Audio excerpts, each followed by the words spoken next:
Hi, everyone. Welcome back. It's been a while. This is the first episode, I'm glad to say, of the second season.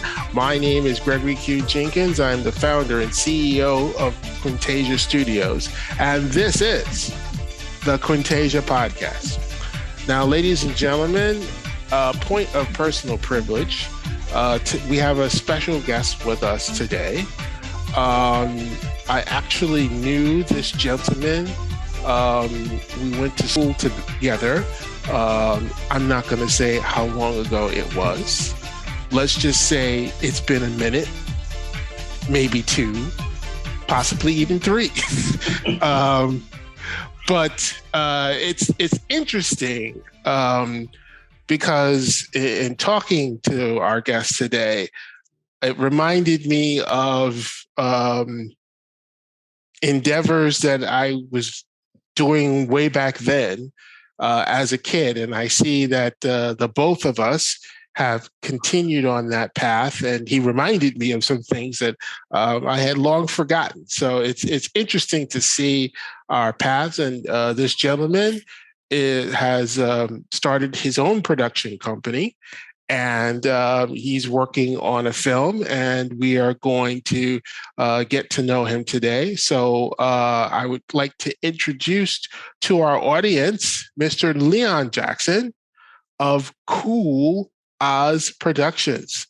Welcome. Thank you, Greg. Glad to be here. Thank you for coming on. It's great to see you. Same here. And I told you before when I saw your website and whatnot, I said, "Wow, that was it just brought back a whole lot of memories, and it was good to see that you too are following in that path." And we're going to talk about our woes and struggles a little bit today, and of the things that we learned. So I guess the first question I want to ask you is, tell me a little bit about your company and about the project that you're currently working on. So as you said, it's a film production company I started at the end of 2019 called Cool Oz Productions. And I've been wanting to do film for a while. And I guess whether it's laziness or me making excuses, I would do all the research and do all the things I needed to do to try to be a filmmaker, but never take that step. And had tons, good number of scripts, different versions and completions. And every once in a while, I would go through it and I would see, man, I was working on this that long ago. Could you look at the system page? And it just came to a point where I said, I just need to do this because I put so much time into it, thinking about it, and I think about it all the time. So, I started this company, and just when I did start it, the following week, I went through LegalZoom, and it was like a big kind of decision whether I was going to incorporate or use an LLC. And I started on a Sunday. And I was just waiting for all my stuff to come in. I was feeling really great. And the following week, we're looking for a Christmas tree, going upstate to chop down our own one. I slipped and tear my quad tendon in my knee, which requires surgery and really harsh rehab. So after starting this company, it just basically had to kind of focus on that. And just when I was just got to a point where, I could drive a little bit and go back to work, we shut down for COVID. And then I went through a spell of having vertigo for 8 weeks. So it didn't have the start that I wanted. But after I got all over my illnesses, I just started focusing on a script, which is the script we're currently working on to create a feature for. And that's where we're at now. We have the project we're working on is called Gabriel's Horn, and it's about the Archangel Gabriel, who is lost, who loses his face due to a war he fought in that he didn't believe in. So he grabs his horn and leaves heaven and ends up in a dive bar in Bushwick, Brooklyn, where he plays hot jazz, drinks heavily to kind of forget his past, and seduces and has sex with different women at every night. So basically what happens is that's where our story begins, where he's very content with his current lifestyle and heaven comes knocking and wants him back. And that's where our story begins. Wow. Well, that's certainly interesting story, and I'm sure that our audience out there would like to see more of that, and we are wishing you well in terms of all your endeavors of trying to get that project to fruition. As you know, we ourselves are trying to get a film project out, so we know what that's like and the hurdles, and we'll get into that in a little bit. Let me ask you this question: when do you think you knew for sure? Was it in 2019, or was it before then that you wanted to make films? Or maybe I'll phrase the question differently. When was the first time that you thought you wanted to make films? Yeah. I was always a huge movie buff, really loved movies. Kind of growing up, there was a neighborhood theater called the Melba in my neighborhood, where the entire neighborhood went, where kids in the school, and it was like $1 to get in.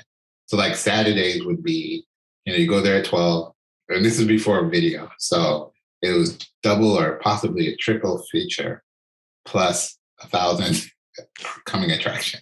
And I would just basically the whole neighborhood would spend the whole day there. And if you were young, you got in you went 12, and then you had to leave by 6, because that's where it was more adult. Even though, they didn't have any issues about restricting people who saw the rated R movies or whatever. But either your parents said you come home at 6, or your parents kind of got you out of the theater at 6. So there's a lot of cases where if you went over during the movie, parents are coming in and ushers like finding their kid in the theater. But it was like something that was like part of me growing up, where I saw like every kung fu movie, every black exploitation movie, whatever, which, and this continuing through like high school years, going to the movies and so forth. And it wasn't until I was getting into some writing, and I came across Sundance.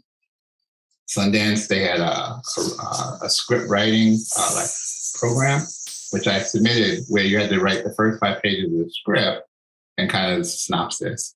And I submitted it because I had like a really visual of this film. This was in my head, and I actually made the second round. But what happened is I missed the email. I actually called them up and was like, "Are you guys going to let us know whatever?" So we sent you an email, and I found the email like, oh crap. And he gave me like an additional 2 weeks to get my project in. And by that time, it was like, it wasn't a lot of time. But I submitted something, but I never made it past it. But that kind of gave me the confidence that this is kind of what I wanted to do. So I started taking some screenwriting classes, and I started studying film at NYU and got a certificate in digital filmmaking. And ever since then, that's like, that was pretty much probably the decision when I made that second round. I was like, oh, I could do it. And also, I think I have a degree in computer science, and the fact that, and this is the time, that's when, digital cameras were coming in, that you could shoot something, download it to your computer, edit it, and you would have like this film it was just like, that was it for me. This is doable. Mm. And it made me like really excited because using the technology and so forth. And I had this kind of belief.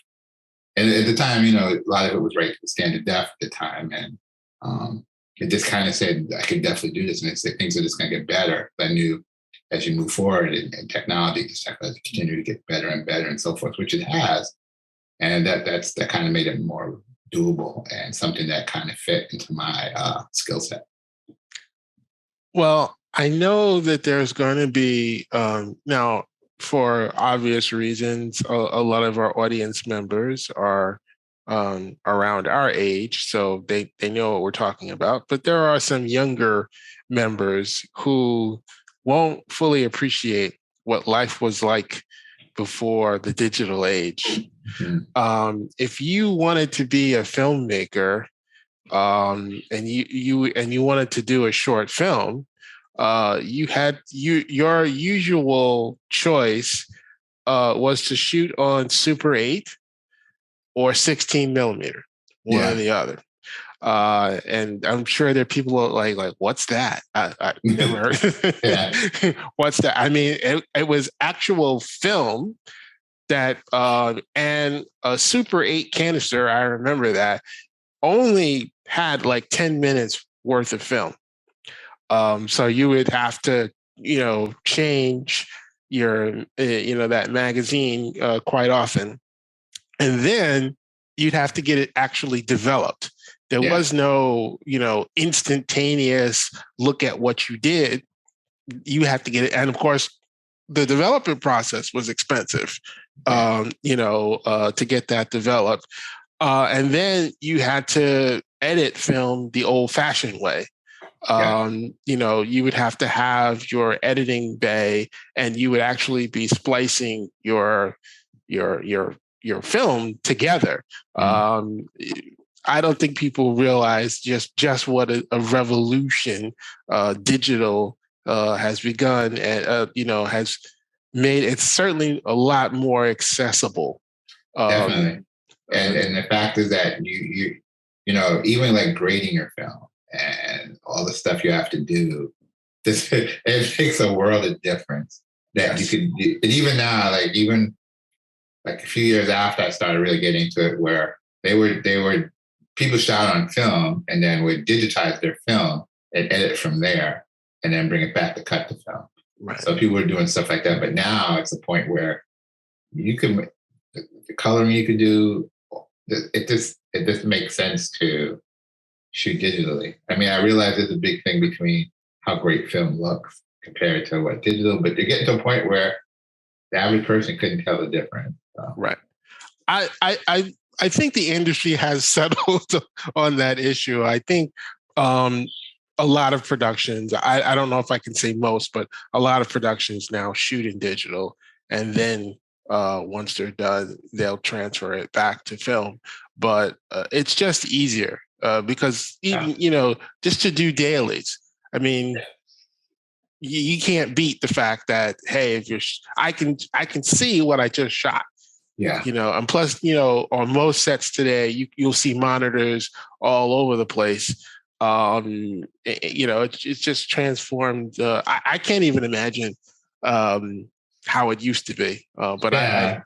We shot our trailer and our cinematographer, put a LUT on screen, and we were shooting trailers in black and white. So she put a black and white LUT on. So you're seeing it almost as if it was graded and adjusted while you're watching it being shot, which makes a huge difference because you can actually see, you can really see how it's going to really look when you're actually directing people.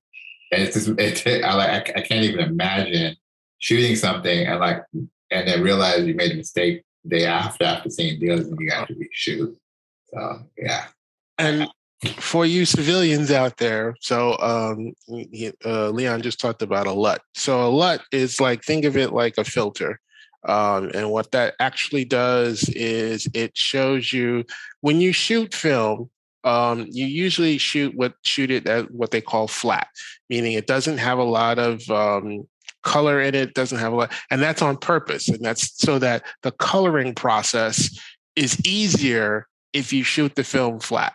And then what every film software package now out there, they have these kind of presets, if you will, these filter presets, and that's part of what a LUT does. And they were able to apply this real time while they were shooting, so that they could have an idea. Hey, when we finish this thing, this is what it's going to look like. And I'm telling you, it is the first time you see that. It's something special because it is. This is something you made. Yeah. Yeah. This can't. It's gone now from your mind to something people can see. Exactly. That is a special thing. Now, in the process of trying to make a film, there are so many things that have to come together, Mm-hmm. and there are so many obstacles that have to be overcome to get to that finish line, which of course is a finished film. What do you think is the biggest thing that you have learned so far that's helped move your project forward? And I think initially, when I started out doing shorts, it was just me and maybe one additional person where I just got to this mindset that, with the technology and so forth, I could do this all myself. And I made, and that was a really big mistake that I kind of oversimplified the process. Even when I wasn't doing stuff and I was thinking it through, for some reason I just had some type of resistance to bring in more people. And I was working with this woman online named Diana Bell, where she kind of breaks down the development of how you could get your film made. And the big part is when you getting a line producer onto your project. And I was real hesitant at first for whatever reason. I don't know why. It was just me just being resistant and shooting myself in the foot or anything. But when eventually I did that, I brought my producer on, my line producer on, things just started flying and things started going in the right direction. And there was a ton of stuff that I was not aware of or how to do. Although I had some idea, I didn't have the details or the skill sets to do it. So when I brought in my producer and he came aboard, it's just like everything's like flowing and made things the world so much easier. And what was the worst part about realizing that, I think I was like right on the edge of being a part of an independent film community in New York, where just staying outside, doing it myself, and trying to do it that way, or envisioning that way, where just taking that one extra step, going through that door, offering some of my skills, or just asking someone would have brought me into this community where, maybe I'll be further on than I am right now. And like right now, like bringing on a producer, I'm working with a phenomenal DP. The people he brought on the set when we were doing the trailer, or the concept trailer, is like all the people who are actually making a living in the independent film community, where I'm doing another job plus trying to do this, where I would love to have this as a career, but you're part of this community now, where there's people out there that have certain skill sets you need, and there's skill sets you have that you could offer to people. So now I feel like, oh, okay, it's not, although it's always an uphill battle, it's definitely doable. Where my belief in being doable was more just based off an idea. Now I actually have concrete evidence and actually people that I can work with who have the skill sets to make this happen. And I realize, you just can't do it by yourself. And if you want something as professional looking and stuff, you have to have these people work with you. It's just not you just setting up lights and turning on the camera. You have to really think through your shoot shot list. I remember meeting my DP like 4 times at the bar we were going to shoot the trailer at, just kind of going over the storyboard, how we redesigned shots, and how we couldn't search shots how I envisioned couldn't happen because of the spacing, or we couldn't do the lighting, or she had like this really cool app on her phone so we could determine what lenses we were going to use. It was just a very detailed process, where if you don't have an experienced DP, you're going to kind of not able to do your project the way you need to do it. And that's the thing that I want to back up a little bit for our audience and unpack a few things. One, a line producer, they're worth their weight in gold if you get a good one. The line producer, the role that they play on a film or in television is they are the keeper of the budget. They are the person who takes your script and breaks down the script. And what they can do is, based off of what is written, they can say, all right, here's how much it's going to take to actually make this thing. They'll look at the number of actors, they'll look at props, they'll look at every element in that script, and they will translate that to, a dollar amount, or a range, and make sure that the money that you have, you can actually shoot that scene the way you want to. And usually what you'll find out, yes, there are probably some adjustments that you will have to make, because there might be a difference between the cost of what it will take to shoot it as written versus the funds you actually have. So line producers are really a key, essential part, I think, of any team. And it's fascinating to me because I went through a similar lesson.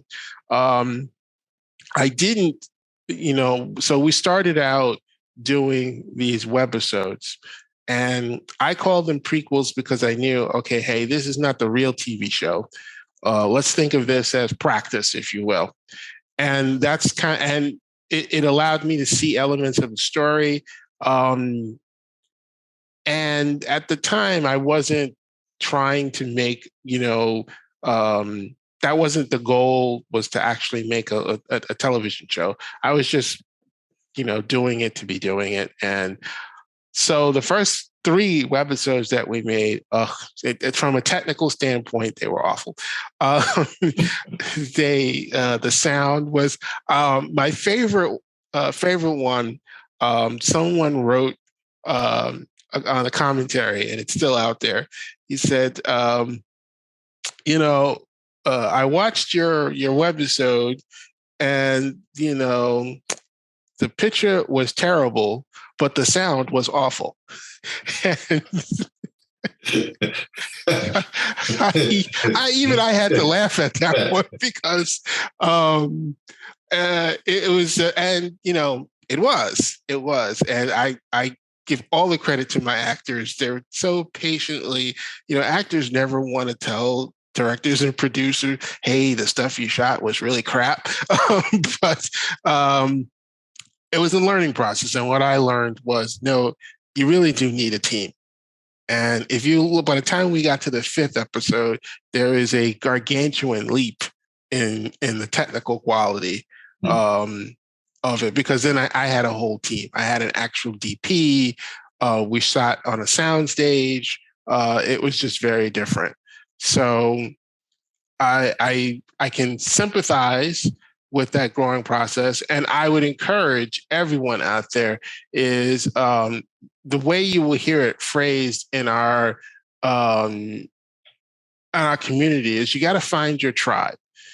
You've got to, go out. You've got to find a DP, a producer that you can work with. You've got to, make that connection. You can't just stay in your home, in your little room, and plot these things. You have to get out into the real world, meet people who can actually move your project forward. Again, I don't have any financial interest in these people, but I know that they've helped us tremendously. I always plug stage32.com. If you haven't joined that website, join that website. You'll find a tribe there, that's for sure. But you get out of it if you just join it and then you never do anything, then no, you're not going to get anything out of it. But if you participate in the community rooms, if you go to some of their meetups, then you're going to find people, and that's how I found people. So let me pivot a little bit, and let me ask you, what's an example of a film that you thought was really well made, and what about it appeals to you? I do have like a top 5. Actually, probably my most favorite film, which I like, and it's this. Every time I watch it, I see something new. Is Alien. To me, it's just a great movie, and it seems like almost every scene, there's a reason why it's done, because it has some effect further down in the film. It doesn't seem like there's nothing wasted. And I just think, and recently when when I was writing this script, I follow. I'm not sure how people write their scripts, but I follow what is the writer's journey, Christopher Volter. I don't know if you've heard of it. I use his structure in the sense of doing my story. And I was applying that to Aliens, and like I always feel I have a great first act. I know where the story's going to end, and then there's this big thing in the middle called the second act where it does everything just kind of falls apart. So like I have like, and I follow the structure, kind of got to get me there. But I applied it and kind of figured out what he did. And if you look at like kind of the diagrams in the book, you kind of you make this as a bad assumption on my part that each stage after you go into the story road from the first act into the second act, that you kind of put whether you use that part of the structure or not, it's all kind of basically equal in the sense of the timing that you're doing the script. When I was watching it, I was like, in Aliens, Cameron does this thing where the first part of the first act is the second act is called like it's like where the main character develops allies, they realize who the enemy are, and they test it.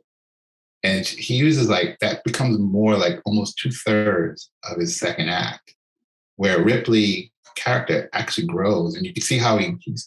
And this is like his screenwriting is so unbelievable that he ties in this part where you see how the test that she goes through just builds her character where she gets stronger, this damaged person. And then when I started looking even more, I realized like if you kind of look at the film on the surface, you kind of think the main goal is, Ripley wants to go kill out all these aliens. But really the whole story is basically it's her wanting to be a mother again. Because in the beginning of the movie, she promised her daughter that she was going to be back for her birthday. And she misses that because she's lost out in space and hypersleep. But she just doesn't miss the birthday. She misses her daughter's entire life, where she had no use in the sense of being there for her daughter for all the stuff and help her become like an adult. And that's the whole story. Where the story is just her getting an opportunity to be a mother again, wrapped around this kind of really cool action sci-fi alien horror movie, which I'm just totally blown away how he did that in the sense of developing the script. So that's like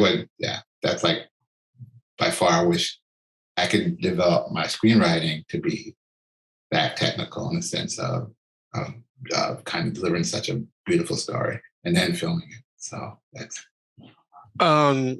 it's comforting for me to hear this too, because, and for any of you out there who are writers, what Leon just said about we all go through this process where we usually write a good first act. We know how the thing's going to end. It's that middle. Yeah. that middle is the part that kills us. Like, well, how do you connect? You got A and C, but B is a problem. Yeah. And exactly. I would say that's for most of us that is the case. And writing it now, just think about now trying to write television. And the series that we're doing is it's serialized, meaning that it's a continuing storyline throughout the entire season. So that's an even more, it's a bigger challenge in that I know exactly how I want season 1 to end.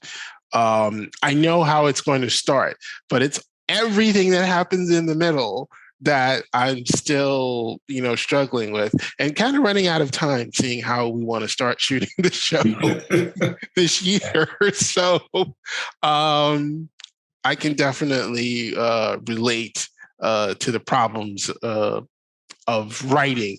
But I would say to any of you out there, keep it up.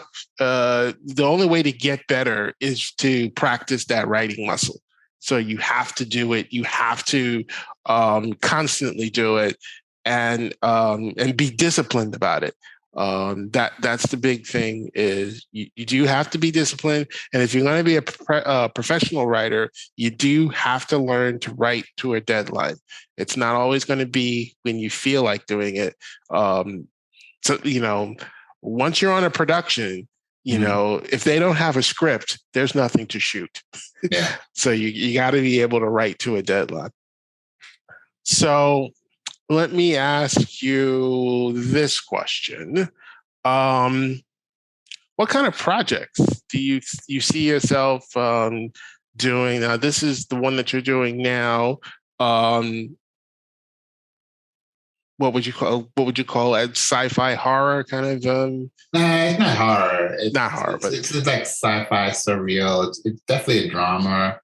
It has like a sci-fi element to it, or it's kind of surreal kind of a feel to it. Similar to, yeah. So that's reason I created this production company, because there's movies that I felt I didn't see when I was growing up, which I would want to see. I think it's really important that that people of color should be represented. And I think I do have stories in my mind, whether with like folklore stuff I heard when I was growing up and things that kind of relate to that I could kind of create and write. I think I could write a good story. And I think if it's a good story, you'll find an audience. So that's kind of my process. Like I said, growing up, watching movies at the Melba, I just saw the movies that were out there, not necessarily, uplifting or motivating movies. I remember watching Black Panther. Although I like Black Panther a lot, it wasn't my favorite Marvel movie, but I was sitting in the movie alone, because really, it's funny because my job is right next to the movie theater. So there's times when I'm at work, like, work just sucks. So like I would block time on my calendar. I'm like, I'm gonna go to the movie. No one will know. So it was like in the middle of the afternoon. It was like 12 o'clock, and I quit the show. And I'm in the theater by myself watching it, and it was cool. And at the very end, when he shows up and he's landed on the playground, and that kid kind of asks him, "Who are you?" And I kind of teared up, because this is the point where like I could see how so many people just gravitated towards Black Panther, because it's the first time you saw like a Black superhero on screen. Mm-hmm. Like I had nothing like that growing up. I mean, there was like, Black exploitation movies like Hell Up in Harlem and all that stuff, but those guys just had guns. That didn't make them a superhero. The closest thing I had, and he wasn't Black, was like Bruce Lee. Like I was a huge Bruce Lee fan, and like his skill set just like was magical. The sense of this guy who could just battle anyone, and that was like the closest thing for me. I mean, maybe Jim Kelly, whatever, but nothing like at that level of and like I can see how people just gravitate. And even like this movie that made over $1 billion, you would think that would start a trend of like, oh, we need to make more Black superhero movies. And like, you haven't seen it. I mean, they're doing part 2 now, but how long ago was that? I mean, it just doesn't seem like the industry is all that interested. But when I see movies, I mean, there's definitely, I see there's a lot more movies, a lot more diversity in it. And it's great when you have really great writing where it really works. And where it doesn't work, cases where they just kind of like, well, it's the fad, let's just throw a Black person in there.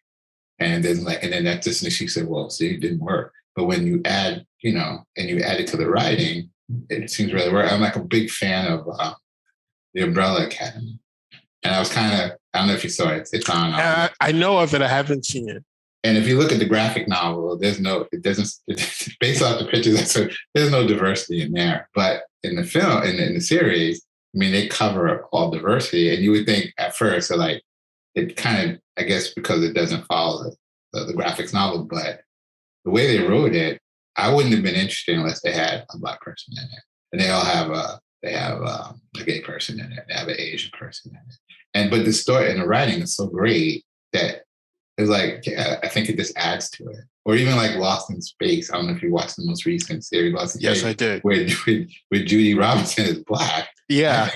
I think at first I was like, huh. And I was like, that added so much to the story of like a complex family. Like, how did she become, that she got, pregnant by somebody else? Right. Apparently had to be Black. And it just kind of added to the story, which I thought it just raised the level of, because I was never really a Lost in Space fan from the old series. Right. But this kind of made me more interested. So I could tell you on Lost in Space, I remember the episode where they talked about the character Judy Robinson, and they were explaining her mother. Now her mother is white, Mhm. And so, the old line, well, she must be adopted, or Yeah. or it's a stepchild and whatnot. And they blew that out of the water. No, Yeah. that's her mother. Yes. That's her biological mother. I'm like, oh, okay, Yeah, they did take an easy way out, and right, it added to the story that the guy who's acting like a father is like really a stepfather, and then further down the line in the series, her actual father does show up, right. which makes things even more complex. But I thought they did a real good job writing it, and it definitely rose my interest in watching it and keep on watching it. Yeah, I definitely enjoyed the latest incarnation of Lost in Space, and I watched every episode, and that to me that's what Quintasia is all about. Is that's the kind of stuff that we wanted to do. Of course, I decided that when I was learning about the Hollywood ecosystem, of course, trying to make movies as a production company is hard enough, but that wasn't good enough for me. I said, nah, I want to be a studio. And, studio has a different role. Now, studios can do productions. They usually do have a production arm, but they're the entities that are usually responsible for raising the money. Like production companies, and I'm learning all this. I know it sounds like I knew all this stuff, but I didn't. Um, Production companies usually have deals with studios, because it's the studio that's going to raise the money to do something, and it's really the studio that greenlights a film. And that's what we mean by greenlighting. That means that, hey, of the pool of money that I have to do films, you producer, I'm going to give you and your company this amount of dollars, go make this film. And that's the process that happens. And I realized we don't have enough people of color at that studio level. Mhm. And that's why I decided that's what I truly want to do.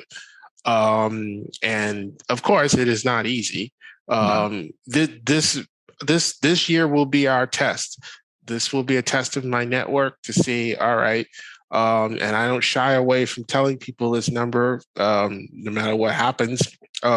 We need $57.3 million to get everything that we want done. So this will be my test to see, is the network strong enough that we can do that kind of raise? Because if you're going to be a studio, sorry, it takes a lot of money. There's no getting around, no getting around it. But anyway, so let's and I hope you all out there are enjoying this conversation as much as I am. It just goes to show you, if you have any aspirations, any thoughts about this, you got to go beyond the thinking stage and just get moving. Yeah. Set a goal, get moving. You're going to face obstacles, you're going to face setbacks, but just keep moving.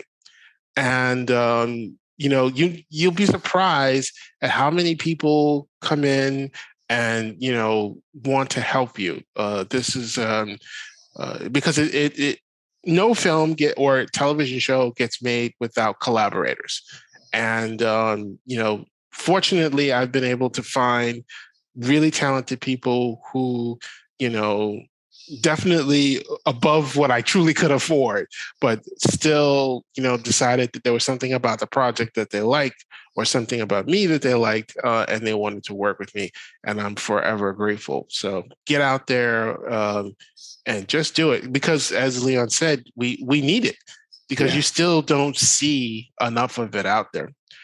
So, final question. Let me ask you: is there, and I have a wish list myself, is there a wish list of who you would like to work with in the future? And when you say work with, you mean Like, established? yeah, established person, whether it be an actor, a producer, or someone in the industry that you would really like to work with in the future. Man, that's a rough one. Who would I like to work with? I mean, I go to like the Tribeca Film Festival, and they have Tribeca Talks. Mm-hmm. And I always see like the actors or directors I'm really interested in. I went to see like George Lucas, and that was good because I'm a huge Star Wars fan. But George Lucas didn't look like it was really a lot of fun to work with.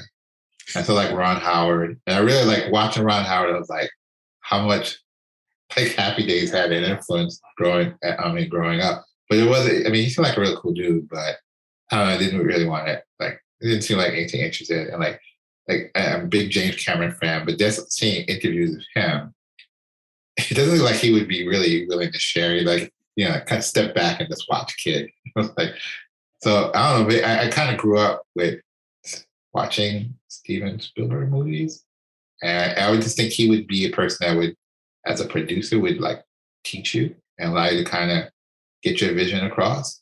It would be kind of cool. I mean, that's a lot to ask. But no else to it, and I really like. I think he's doing a similar thing that I do, but he's far more successful than I am. Is Jordan Peele? I think his production company and the stuff he's doing, and he's bringing movies that are not typical that you would see in movies, so people are interested in seeing it. So it's not like a black filmmaker who's making some shoot 'em up movie. It's just the main character has to kind of decide to raise his kid or go back to the streets because the streets call, or kind of stuff like that. Right. It's like he's coming with very unique ideas on which also like kind of deals with social issues and bringing it along where people are watching it and they're really good. So I would definitely like to work with him. I think that's more doable than to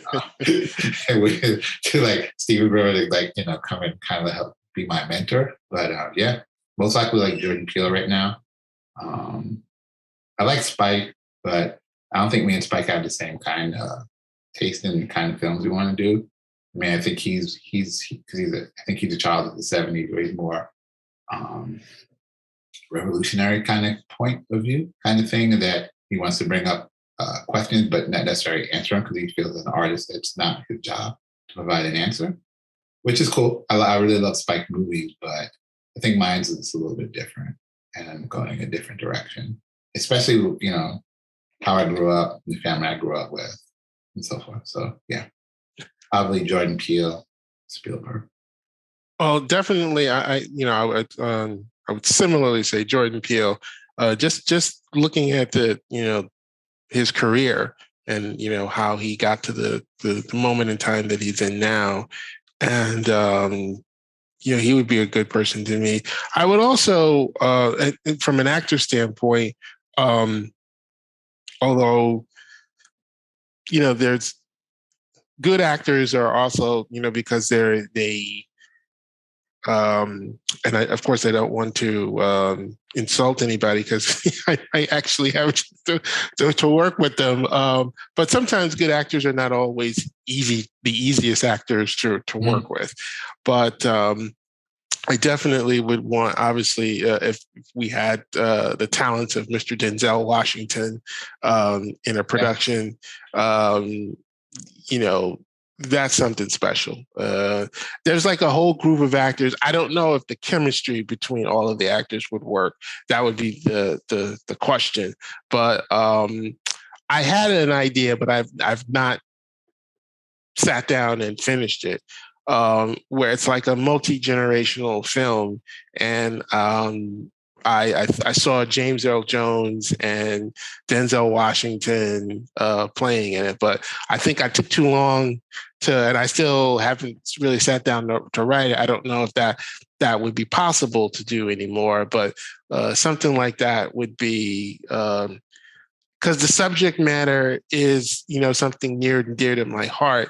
And I think a lot of people, not just people, but it would appeal to a lot of different people, because we've gone through the same experience where you had that first generation of parents whose job was just to keep the family together, provide a roof over their head. And they decided, hey, we're going to educate our kids. We're going to sacrifice to give them. And then the second generation comes along and they're very educated, but they wind up living very different lives than the first generation. And that uneasiness that sometimes when the friends of the second generation meets the first generation family, and the tensions that causes. I said it'd be great. And I do have actually the first script I wrote, the one that initially I submitted to the Sundance thing, has Denzel as like not necessarily the main actor, but he's a huge supporting actor in it. That's why I envisioned in it, and I still see him as that playing that role. So I'm hoping, after this film, it's not necessarily the next one, it's the third one I have in mind. But yeah, to build up enough credibility. And I think it would be something he would definitely be interested in as a huge basketball team. And knowing that Denzel Washington grew up in Mount Vernon and I grew up in the Northern Bronx, I think there's a kind of a connection of having a similar upbringing and so forth. So like Mount Vernon isn't that different from Northern Bronx. And right. So that's kind of feel like, there'll be a kind of connection there. But you never know. But yeah, I would love to work with him. I can't remember his name, but I would really love to work with him as he's going to play Blade, and they're going to redo Blade. I know Ali or something. Yes, that's. And I noticed him when I was watching Luke Cage on Netflix, where the initial series, first 8 episodes, it's phenomenal because he plays the bad guy. And spoiler alert, they kill him off like the third episode, like in the 8th episode. And then the series just dropped. It was like even though he wasn't the main character, his character, his acting was holding up that whole entire series. Yes. And I was like, and I thought it was just me until I read an article. And they said the same thing. I was like, okay. So it wasn't just me. They said the same thing. As soon as his character got killed off, it just seemed the whole story just kind of died. And it was like, he was too good a character for them to kill. But I kind of understood that probably the only reason why they got him because he, it probably would have been hard for him to do the entire, to stay on the show for the entire season. So, because he's doing movies. So that's probably the only way they got him is that, hey, we just need you for a limited amount of time. I'm guessing, but sometimes that happens. But you need that great, especially if you're telling a superhero story, you need that great antagonist. There's got to be something that you're working, and some actors are just so good at focusing that energy and just raising the conflict and the tension level up to it's just oozing off the screen, and he's definitely one of those actors. I would definitely agree with that. Well, it's been great catching up with you. Hearing about what your plans are, and I hope that our audience has enjoyed this conversation. Maybe it sparked some imagination in some of all of you, and maybe some of you out there will now go and try to take your vision from your mind to the screen. We certainly can use as many people out there. You hear the complaint, there's not enough good stories. So we need people to make good stories. So thank you, sir, for stopping by our podcast and talking with our audience. Ladies and gentlemen, you have been listening to the Quintasia podcast. We're back now for season 2. This is our first episode. We're going to have more guests for you this season. If you saw our last episode of last season, you know what our focus is going to be. We want this to be the year of intention. That's what I'm calling 2022. Stay tuned for more information about what we're going to be up to. Thank you, everyone, for tuning in. Bye-bye for now, and we'll see you next time.